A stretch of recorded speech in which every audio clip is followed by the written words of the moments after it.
En Irún, en calle Serapio Mújica 9, Merche Moda Hombre. Ahora de rebajas, descuentos de hasta el 60%. Moda para caballero, todo lo que necesitas para una boda, trajes para novios, padrinos, invitados, también ropa sport para todas las edades. Tenemos tallas grandes y además complementos, bufandas, cinturones, zapatos, gorros. Más de 50 años ofreciéndote el mejor servicio. Vístete a la última, vístete con Merche Moda Hombre. Estamos en calle Serapio Mújica 9, Irún. Ahora más que nunca, estamos al lado de las personas, de los autónomos y de las empresas. En Lambide te facilitamos que puedas realizar todos tus trámites de la forma más cómoda posible, desde casa. Ahora más que nunca, Lambide cerca de ti. Gobierno vasco.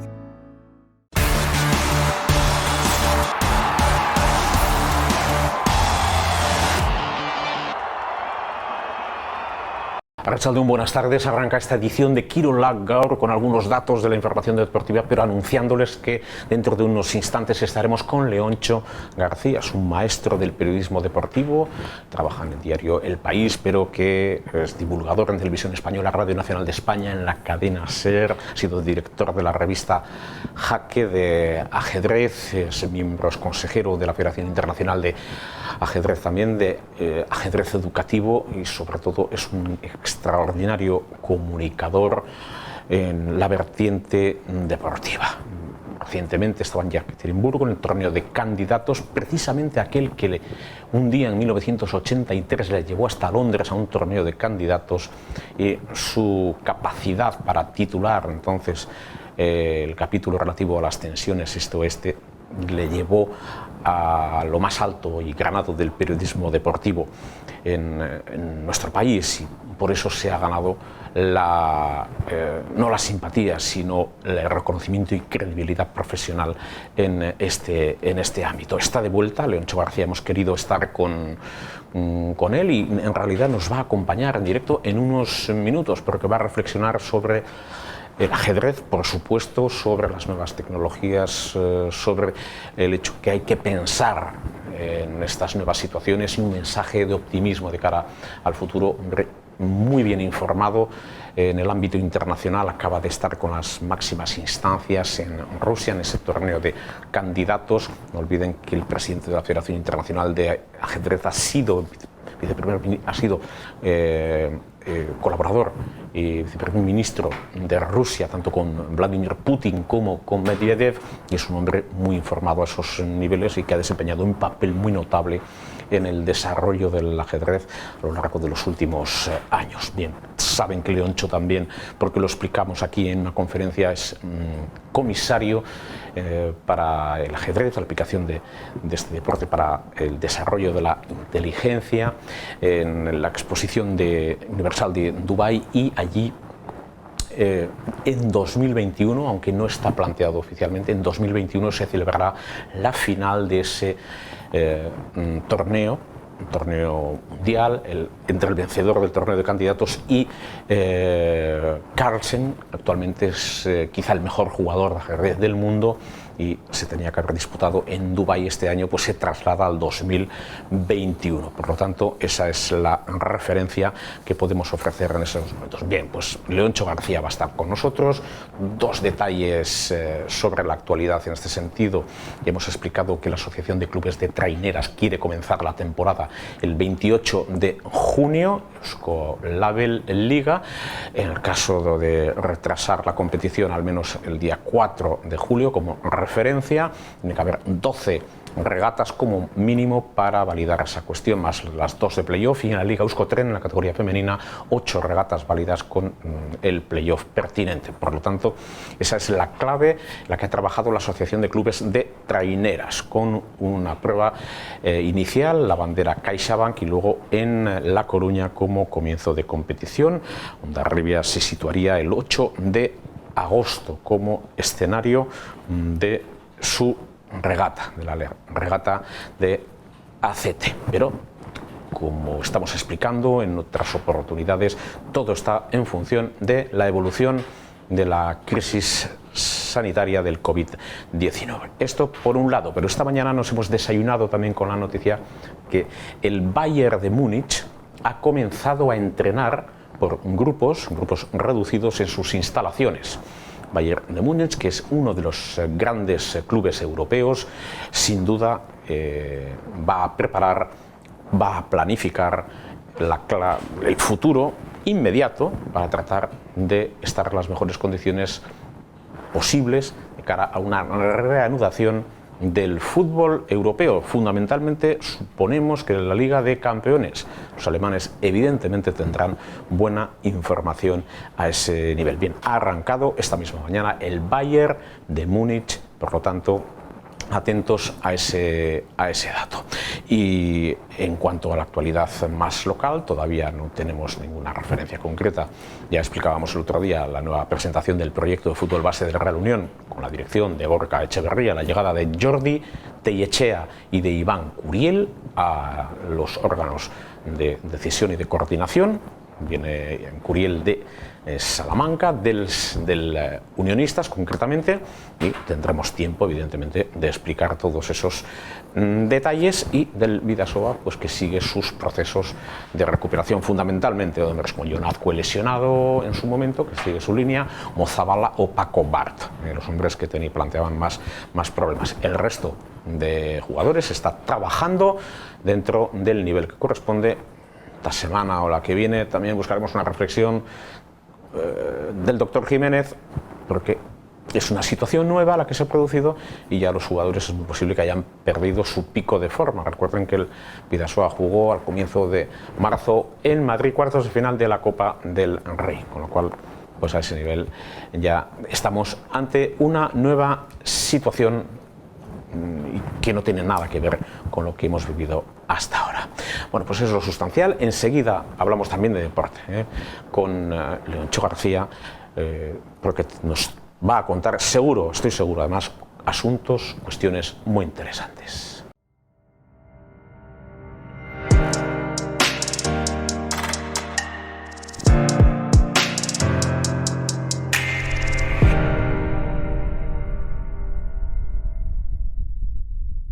Nos vamos de cuarentena, hoy no nos vamos muy lejos, y eso que habitualmente nuestro interlocutor, Leoncho García, es hombre que tiene que viajar muchísimo, viaja muchísimo, hombre que se mueve entre las bambalinas de los aeropuertos, los grandes despachos de embajadas y por supuesto su colaboración con la Federación Internacional de Ajedrez, cubriendo la información periodística para El País, entre otros medios en todo el mundo. En fin, es un hombre que ya lo hemos presentado en alguna oportunidad, a ese nivel ha marcado y marca tendencia.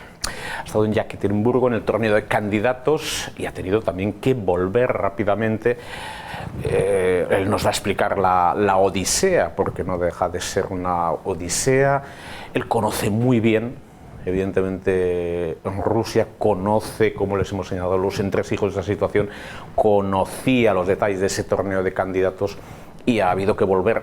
En aquel momento estábamos en comunicación con él para tratar de establecer un contacto a través de Skype y saber cómo estaba viviendo esta cuarentena, y lo cierto es que me decía con un lacónico: me están evacuando, te tengo que dejar, estaremos en contacto. Bueno, ¿cómo estará Leoncho?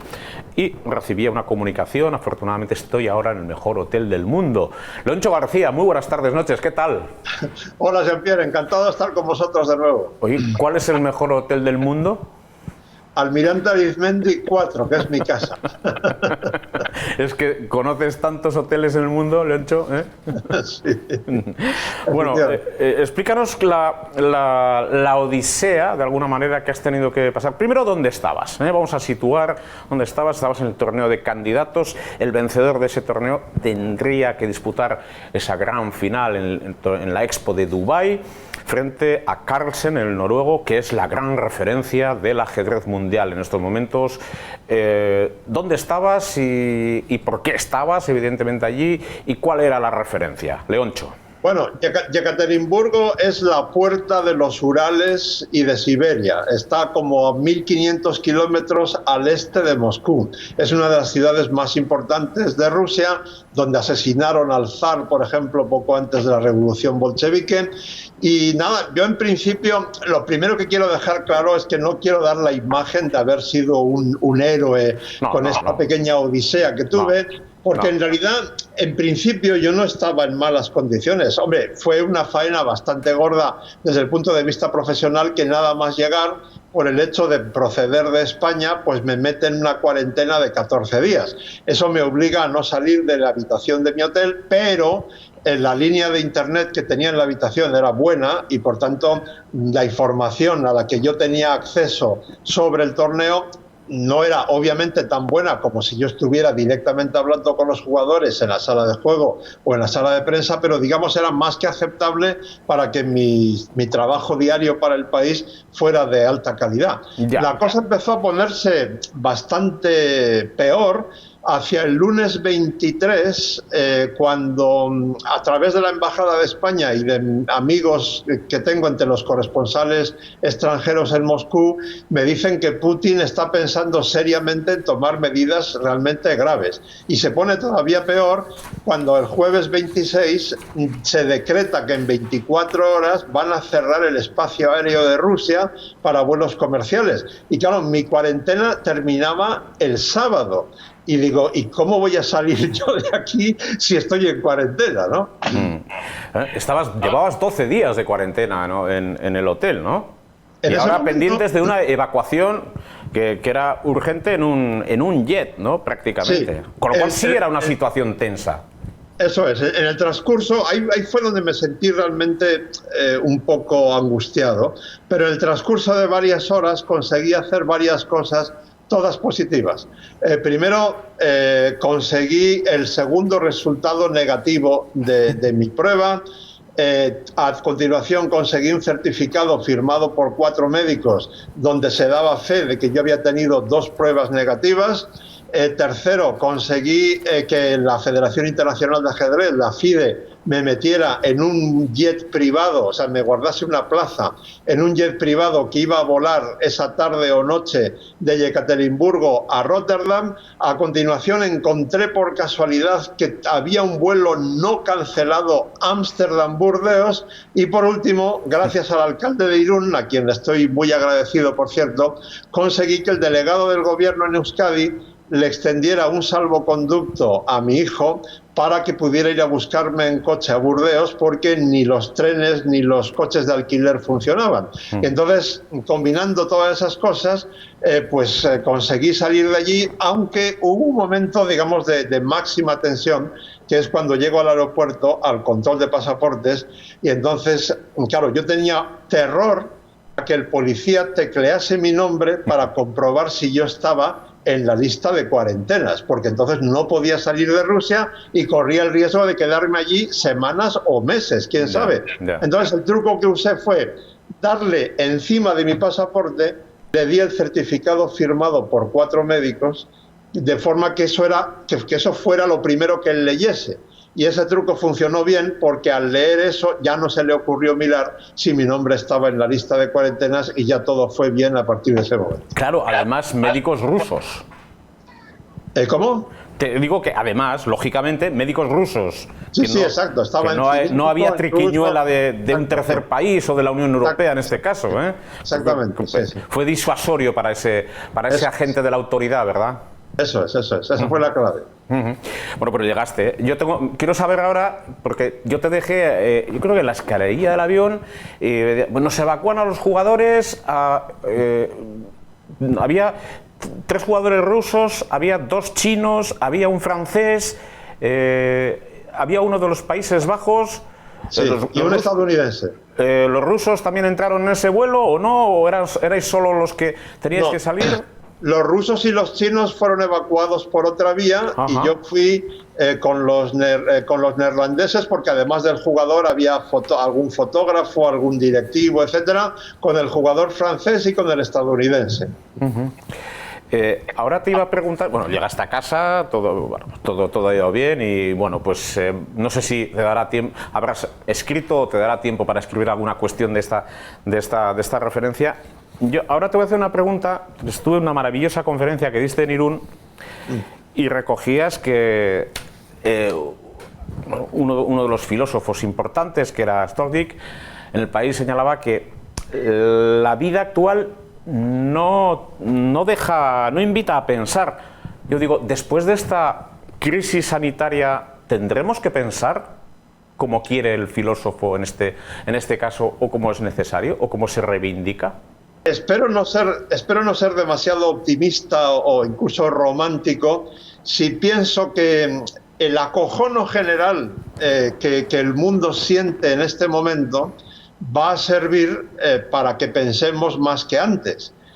Para empezar, lo primero que hay que hacer es crear una especie de ejército de científicos, de los mejores científicos a ser posible, para que a su vez nos armen con las herramientas necesarias para poder prevenir virus, porque acabo de escuchar una entrevista con un científico español muy brillante del CSIC que dice que existen unos 300.000 virus sin identificar. Ahora bien, la buena noticia es que si nos armamos de manera preventiva convenientemente, pues todos esos virus se pueden más o menos controlar, como de hecho estamos controlando cada año el de la gripe normal, ¿no? Que afecta todos los años a X número de personas, pero que en fin tiene unos daños dentro de lo que cabe bastante controlados. Y más allá de eso, espero también que la cantidad de gente, muchos millones de personas que cada vez piensan menos por el tipo de vida acelerada que llevamos, por el mal uso de las redes sociales, por la telebasura, por el aumento de la desigualdad en el mundo, etcétera, pues que toda esa gente se ponga a pensar un poco más. Y entonces, en ese contexto, me parece a mí que el ajedrez tiene un futuro bastante halagüeño, bastante brillante, porque qué mejor que promover un juego que consiste en pensar que se puede practicar por Internet, que tiene un coste, digamos, básico muy bajo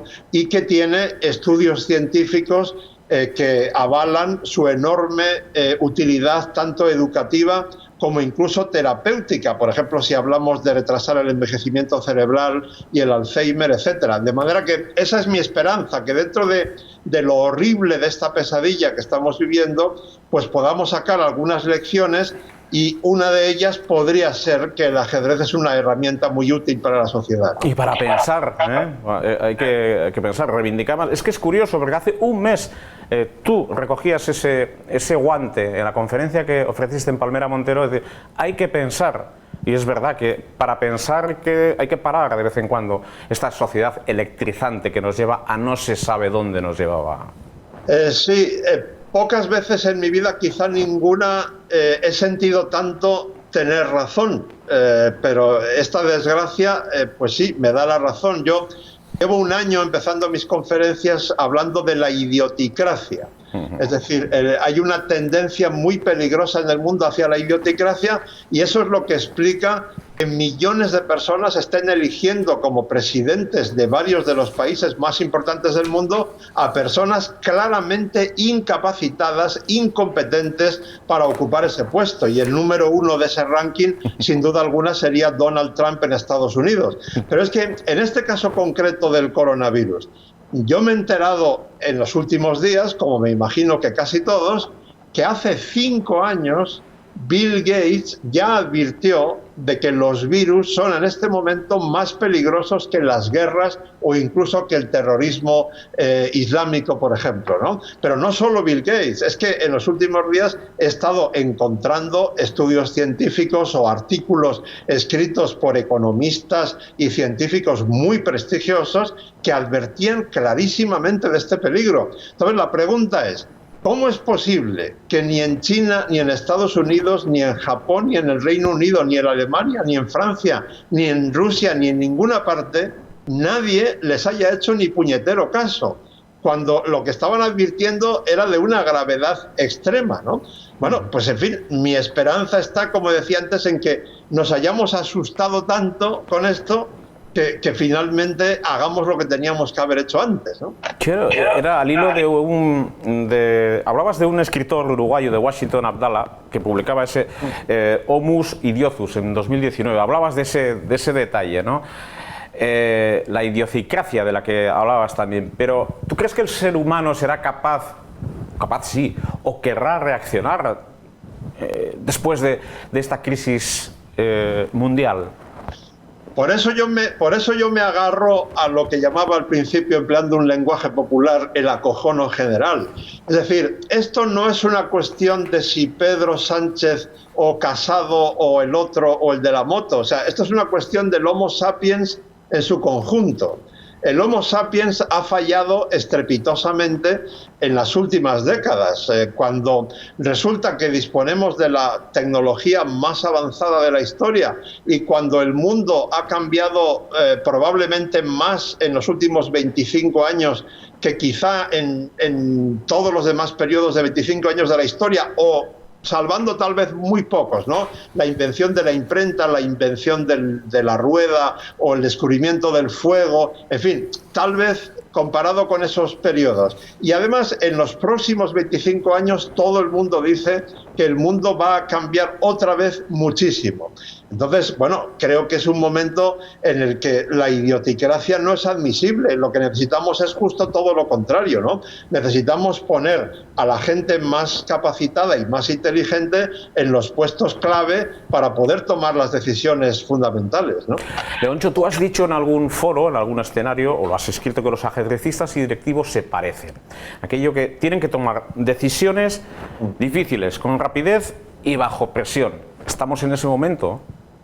Sí, tú lo acabas de definir muy bien. Es decir, para un directivo de una empresa, saber cómo funciona la mente de un ajedrecista cuando está sometida a una gran presión deportiva, presión del reloj, presión económica, incluso si se está jugando mucho dinero, etcétera, pues le resultaría muy útil, porque como tú bien acabas de explicar, el proceso mental es bastante parecido. Y quien dice directivos de empresa, pues obviamente puede decir lo mismo para cualquier persona que tenga que tomar decisiones de enorme responsabilidad. Y ahí entrarían los dirigentes de los países, ¿no? Quizá una de las muchas cosas que tenemos que revisar son dos. Primera, dar mucho más peso y más credibilidad a los científicos, a los que no hacíamos ni puñetero caso en general últimamente. Y segunda, pues tal vez nos tenemos que plantear que para que a alguien le resulte realmente estimulante ser presidente de un país o ser ministro o ocupar un cargo de ese tipo, pues quizá tendríamos que pagarles mejor de lo que ahora cobran, aunque lo que estoy diciendo les pueda escandalizar a mucha gente, pero, y este pero va en mayúsculas y con triple subrayado, exigiéndoles que rindan en proporción a lo que se les paga. Pero al pagarles más estaríamos atrayendo probablemente a gente muy útil y muy bien preparada para los puestos más importantes, y tal vez así el mundo sería mejor, ¿no? En los últimos días, las últimas semanas, se habla de esa inversión, valga la expresión, en científicos, ¿no? Sobre todo en hacerles caso, que no me gusta emplear el término clase política porque creo que no es ninguna clase, pero bueno, eso es otro asunto, otra cuestión también de debate o no debate, pero sí hay varias cuestiones, ¿no? Estoy oyendo últimamente hablar mucho al maestro Gabilondo, a Iñaki, de la reedición de unos pactos de la Moncloa. Sé que eres especialmente, o eres crítico con algunas consideraciones en torno a esos políticos, ¿no?, que no invierten suficientemente en educación e investigación. ¿Crees que la sociedad de hoy está preparada, o los dirigentes están preparados para reeditar esos procesos, o estamos en manos de entes transnacionales? Bueno, en términos ajedrecísticos yo diría que es jugada única en esta posición, es decir, todas las demás jugadas pierden. Y ahora no me estoy refiriendo solamente a cuestiones políticas. O sea, estoy pensando en este momento, según contesto a tu pregunta, estoy pensando en términos muy pragmáticos. En Bruselas, y cuando digo Bruselas en realidad debería decir Berlín, porque la opinión clave aquí es la de Angela Merkel y su gobierno, están muy reticentes en este momento a inyectar en países como España, Italia, Francia, etcétera, tanto dinero como Estados Unidos va a inyectar en su economía, cosa que por otra parte parece imprescindible si esos países supuestamente ricos del norte, Alemania, Holanda, Austria, Finlandia, etcétera, quieren seguir teniendo como clientes a los que vender lo que ellos producen a los países del sur. Es decir, en su propio beneficio está España, Italia y Francia y Portugal, etcétera, salgan de esta tragedia lo más rápidamente posible, o sea, que el proceso sea en V y no en L, ¿no? Bien, pero para poder estimular y convencer a los alemanes de que suelten la mano e inyecten dinero, uno de los mejores mensajes que podemos lanzar es que en España hay una unión de los partidos políticos más importantes. Seguramente no podremos incluir a Vox, pero tampoco sería necesario, pero de los demás partidos, ¿no? Una unión de los demás partidos en las cuestiones básicas, al menos mientras dure este periodo de crisis brutal.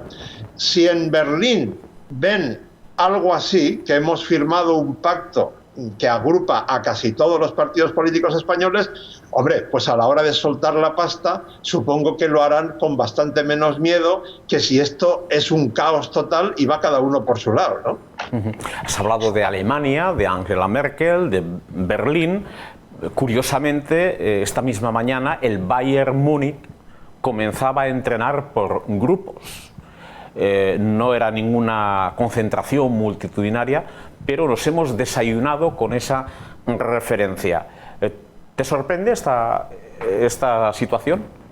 No, bueno, encaja bien con la mentalidad alemana. Es decir, los alemanes son muy buenos en planificación, no son tan buenos en improvisación, en eso somos mucho mejores los latinos, pero en planificación evidentemente nos suelen mejorar o nos suelen enseñar mucho. Entonces, por ese lado tiene su lógica. Por otro lado, es esperanzador. Quiero decir, con la información que tenemos ahora, es muy difícil ser adivino y saber cómo vamos a estar en julio o en agosto.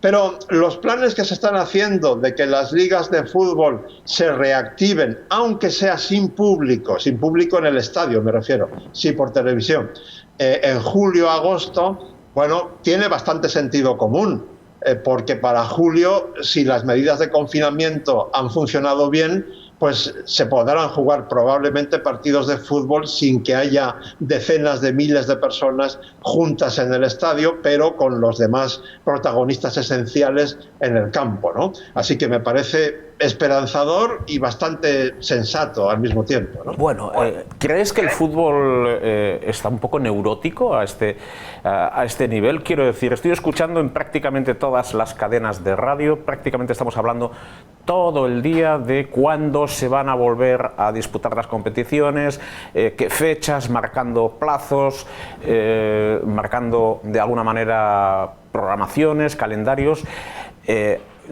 En algún lado también te he leído que hay una neurosis a ese nivel, pero en otro contexto, ¿crees que hay una especie de neurosis cuando estamos dependiendo de la naturaleza?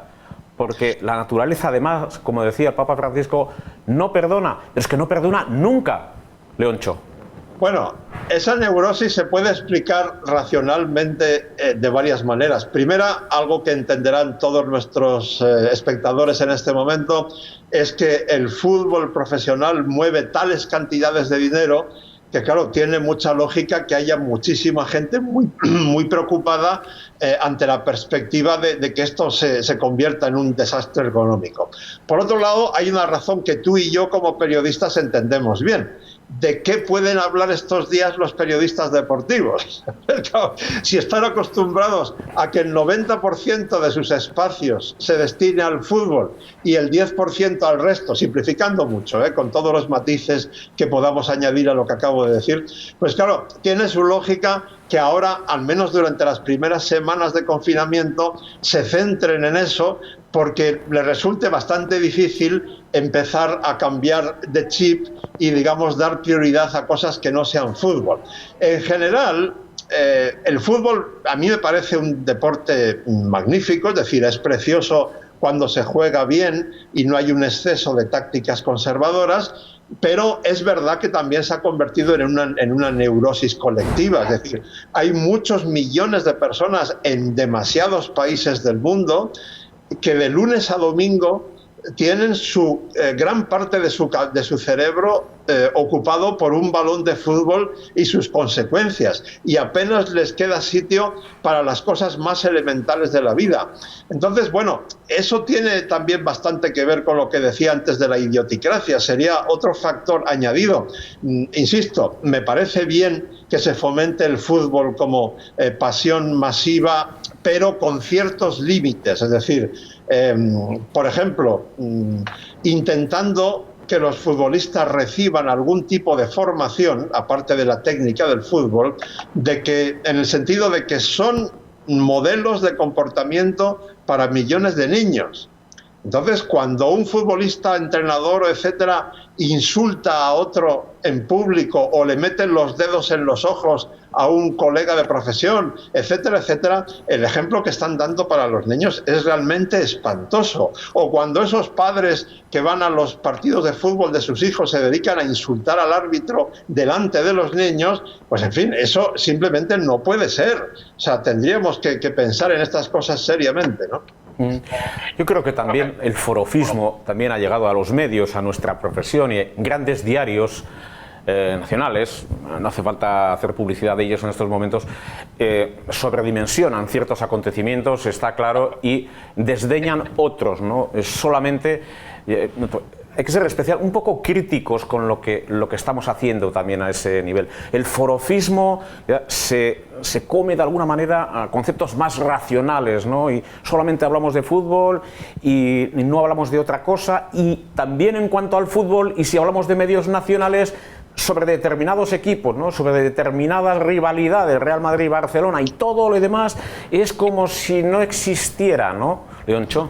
Sí, yo creo que tendrían que ocurrir dos procesos al mismo tiempo. Aquí no sé si soy demasiado utópico o romántico o idealista al decir esto, pero en fin, lo ideal sería así, ¿no? Primero, los periodistas deportivos en general tendríamos que ser autocríticos, especialmente los que se dedican al fútbol, y pensar que a veces tal vez están yendo por el camino demasiado fácil. Eso de decir, no, es que el día en el que pierde el Madrid, el Marca se vende menos. O como me contaba mi querido amigo Luismi López, que fue el gran especialista en el balonmano de Televisión Española, él cuando tuvo la responsabilidad de los deportes en el telediario, me decía, no, es que si un día empiezo en la parte deportiva del telediario, en vez de hablando de fútbol, hablando de otra cosa, enseguida me llaman de la cuarta planta donde están los jefes y me dicen que la audiencia ha bajado. Y digo, sí, pero un momento, le decía yo, Luismi, un momento. Es que el locutor que presenta los deportes, lo que suele hacer en esos casos es decir, bueno, y ahora después del fútbol demos un rápido repaso al resto de la actualidad deportiva. Explica lo que es el resto de la actualidad deportiva o un titular que llame la atención, ¿verdad? Exacto. Si en lugar de eso dices, y ahora no se vayan, les vamos a mostrar un reportaje de cómo los mejores esgrimistas, los mejores deportistas españoles en esgrima, los olímpicos de la esgrima, se entrenan debajo del agua. No. ¿A que tú no cambias de canal si un locutor te dice esto? No, pues entonces vamos a ser un poco más exigentes, vamos a ser más creativos. Ya sé que es mucho más fácil rellenar una columna explicando lo que no ha pasado, porque casi nunca pasa nada, en el último entrenamiento del Real Madrid, que haciendo un reportaje sobre cómo está, yo qué sé, el golf en España. Pero tal vez habría que replantearse eso. Eso por un lado. Y por otro, tal vez habría que hacer presión a los dueños de los periódicos y decirles, oigan, en lugar de ir a lo fácil y a contribuir a la idioticracia, vamos a intentar hacer un periodismo un poco más creativo, un poco más serio, porque si lo hacemos bien, seguramente también vamos a vender bien, ¿no? Bueno, para ir terminando, porque podemos hablar una hora y media de estos asuntos, pero para ir terminando, vienes de Yekaterinburgo, en ese torneo de candidatos. Quería hilar un poco con tu papel de comisario de España en la exposición universal de Dubái. Se iba a disputar esa gran final con Magnus Carlsen. Bueno, explícanos quién es Magnus Carlsen, sobre todo porque supongo que habrá una audiencia que... Bueno, ¿quién es Magnus Carlsen? Magnus Carlsen es uno de los mejores ajedrecistas de la historia, un superdotado no solo para el ajedrez, para muchas cosas. A los 4 años, por ejemplo, se sabía de memoria todos los países, capitales, banderas, superficie y número de habitantes de todos los países del mundo, y así sucesivamente. Y entonces es campeón del mundo desde el año 2014 o 13, si no recuerdo mal, y entonces tiene que poner el título en juego contra el vencedor de este torneo de candidatos, que está a medio jugar porque se ha suspendido por la razón que he explicado antes, que me obligó a salir disparado de Rusia. Entonces, esa final, que es un duelo a 14 partidas, iba a jugarse en la Expo Universal de Dubái 2020, que mucho me temo que ya no va a ser 2020, que será probablemente 2021, aunque todavía esto que estoy diciendo no es oficial. Entonces, bueno, pues todo se retrasará un año, como tantas cosas en tantas otras facetas, y yo soy comisario, uno de los comisarios de España, en el pabellón de España de la Expo de Dubái, porque el gobierno español ha decidido conectar la imagen internacional de España con la inteligencia a través del ajedrez en la Expo Universal de Dubái. Y todo eso está conectado y es parte del trabajo que hago yo hoy. Sí. Has dado ya decenas de conferencias sobre el ajedrez educativo, eres consejero de la Federación Internacional de Ajedrez para el ajedrez educativo. ¿El ajedrez tiene algo que decir en esta post-crisis o tendrá algo que decir en los factores educativos en la post-pandemia que vayamos a vivir, en los órganos de decisión? En síntesis, ¿crees que el ajedrez puede desempeñar algún papel favorable porque es un deporte tan racional que la racionalidad también nos puede aportar algo positivo para el futuro? Leoncho, sinceramente. Sinceramente, estoy convencidísimo de que el mundo necesita del ajedrez ahora mismo más que nunca. Y no solamente lo digo yo, ya se está viendo. Las retransmisiones en directo de la primera mitad del torneo de candidatos, que se suspendió justo en ese momento, han sido millonarias en cuanto a audiencia, multiplicando por mucho las audiencias normales en todo el mundo.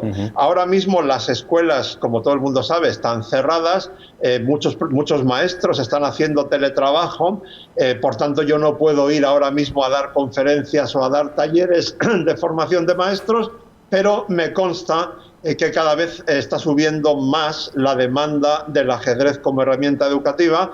En eso tenemos la enorme ventaja de que España es uno de los países más avanzados del mundo. Ya son 10 de las 17 comunidades autónomas quienes han metido el ajedrez en horario lectivo como herramienta educativa. Por desgracia, Euskadi no está todavía entre ellas, pero espero que lo esté pronto. Y bueno, pues en esa línea el futuro puede ser optimista. Y tú sabes mucho de audiencias millonarias, recordarás Sevilla, por supuesto, el Teatro Lope de Vega, y luego, vamos, 13 millones, creo que es solamente superado por algún acontecimiento futbolístico de máximo calado, la Copa del Mundo y algo más, ¿no? Y alguna Eurocopa de por ahí, ¿no? Sí, ese es uno de los momentos clave de mi vida. Fueron 3 meses en Sevilla produciendo un programa diario para Televisión Española en el Mundial Kasparov-Karpov del 87, y la emoción era tan enorme, el marcador estaba tan emocionante ante la última partida después de 2 meses y medio de duelo entre Karpov y Kasparov, que efectivamente la transmisión en directo de la última partida llegó a tener, según estadísticas oficiales, 13 millones de espectadores viendo ajedrez en España, solo en España. Eso tiene mucho que ver con que desde el año siguiente, el 88, España se convirtiese en el país del mundo que organiza más torneos internacionales cada año. Es un placer. Aquel año escribiste una deliciosa crónica del domingo del 24 de mayo del 87, una deliciosa crónica sobre la victoria del Bidasoa, el Gorriaga. Bidasoa sobre Teknisan, con un recuerdo para Munitic, el entrenador de Teknisan entonces, Mario Hernández, que fue excluido 2 veces en aquel partido, una deliciosa crónica, fue aquel mismo año, y bueno, es por hilar y establecer un punto, un nexo de unión de tu actividad profesional también con el balonmano, pero bueno, sé que tienes una extraordinaria información de todo lo que tiene que ver con ese equipo del Club Deportivo Bidasoa y bueno, pues vamos a ver a partir de ahora dónde nos situamos y en qué punto estamos. Leoncho, que decías que el ajedrez es deporte que se puede seguir evidentemente por internet, no sé si por Skype has podido ver a Ave Maert ayer realizando el mejor tiempo en la Vuelta a Flandes, con algunos otros ciclistas, no sé, la verdad es que no abre muchos poros, ni desde luego provoca muchas emociones, pero bueno, el ciclismo también ya ha dado pasos, en el remo también está el ergómetro, pero en cualquier caso supongo que no con esa pasión o esa precisión de los tableros de ajedrez en las redes sociales.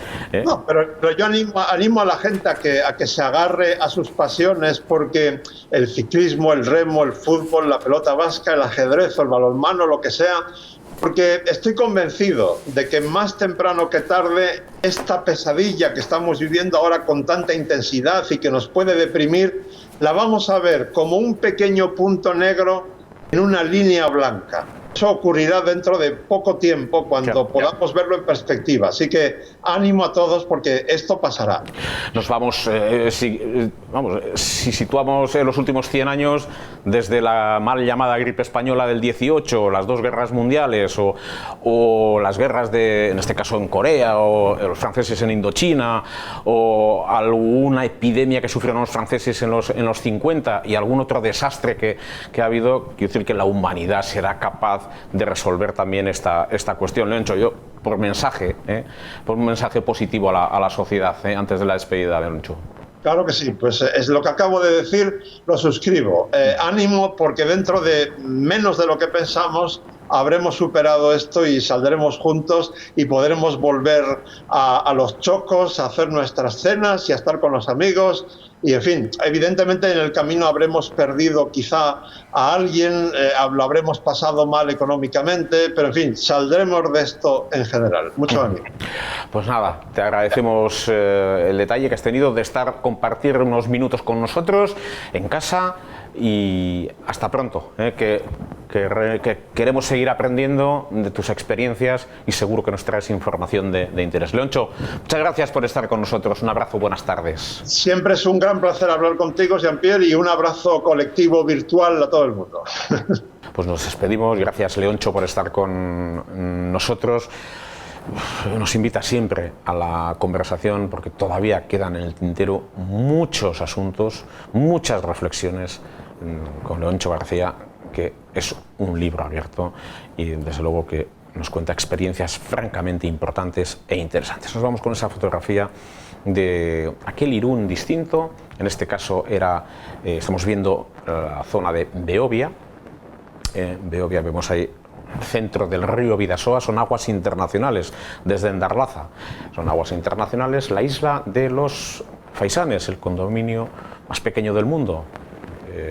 Y esta antigua isla de la Conferencia o isla de las Facerías, ha tenido múltiples nombres, la isla de los Faisanes, ahí en el centro, la fotografía de hace más de 100 años, a la izquierda vemos el casco viejo de Beovia, ahí está la zona del Trinquete, con el bar Bidasoa y estamos viendo la antigua casa de la familia Lavandívar, en esa zona el antiguo puente internacional de Beovia, lo que hoy es el polígono 54 y 57, Buenavista a la izquierda, el alto de Buenavista, prácticamente pues nada, 6 casas en esa zona. A la derecha, a la zona de los Juncales, la zona de Le Joncourt, ahí está, sin ninguna construcción. Hoy en día también hay un videgorri por esa zona, al fondo las islas del Bidasoa y el casco urbano de Irún. Se ve un trocito también de Jaizkibel en esa zona. Está el puente de Beovia, hoy una fotografía sobre la zona de la antigua cantera de Beobi. Estamos viendo. Pues nada, con esa fotografía para el recuerdo de Beovia y de Beobi, pues nos marchamos. Beovia, que es Irún, y Beobi, no lo olviden, ahí hay una zona de Hendaya, pero Beobi, que corresponde a Urruña. Esta foto quizás esté en el término municipal de Viriatu. Beobi, no lo olviden, pertenece al término municipal de Urruña, Beobi o Pausu, históricamente. Bueno, pues nosotros nos vamos. Un saludo cordial. Gracias a Loncho García por estar con nosotros. Está todavía en línea interna. Todo esto lo ha dirigido, como siempre, Xavi Bermúdez. Un saludo cordial, mucho ánimo y hasta mañana.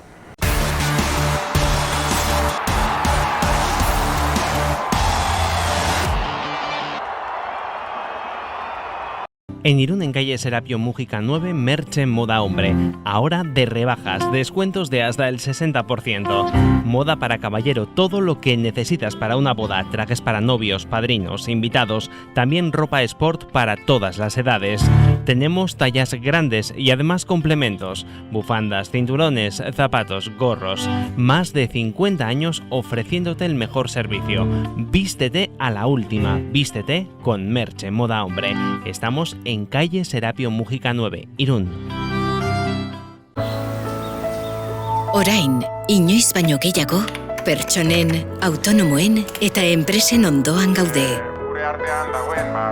Lanbiden, aukera ematen dizugu zure tramite guztiak ahalik eta modu erosoenean, etxetik egiteko. Orain, inoiz baino gehiago, Lanbide zugandik gertu. Eusko Jaurlaritza.